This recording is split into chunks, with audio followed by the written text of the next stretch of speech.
the beginning of Assassin's Creed 2, what I wanted is really to change the structure of the missions to, instead of having a main structure, it's to have different structure each time you start a new sequence of missions. There's a story that will be there. They'll drive the missions, surprise you, maybe missions that you start and you think they're going to do something, maybe you'll have a U-turn and do something else instead. Hey, I remember you. You never know really what's going to happen next in Assassin's Creed 2. There's a little bit for everybody. We're really trying to make sure that the game appeals to as many people as possible.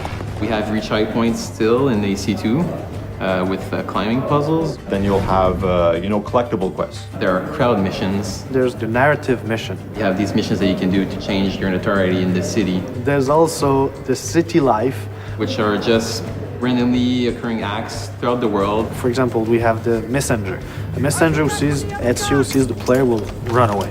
So it's up to the player to say, am I chasing him to get the letter he's carrying or not?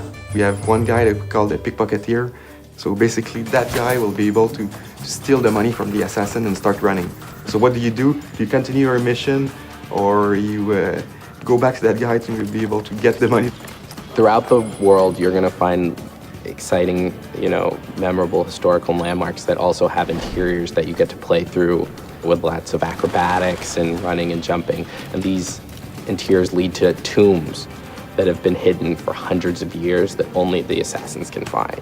You find these caves, you find old rundown castles, you can find a church. And you'll be, doing free running around the church to eventually find a hidden treasure. The player's going to be inside the Duomo, and that interior is one of the biggest interiors in Italy. And jumping and climbing through all of it is really going to give you a sense of the awesomeness of this building and your incredible freedom. For sure, these moments will be like a wow moment. It's like having an extra game or extra games inside the game that you bought. So each missions are different, a lot more variety. So it's not about doing investigation then assassination 9 times. It's really more like each time a mission can lead to a beat-up mission, can lead to a chase, an escape, can lead to an assassination. It's quite overwhelming, the amount of stuff there is. Well, having more missions requires us ultimately to have more cutscenes and more cinematics, but I think we're adding a lot of value to these to the player. Like a couple of examples of this is you could still control the camera like you did in AC1. People like that feature a lot.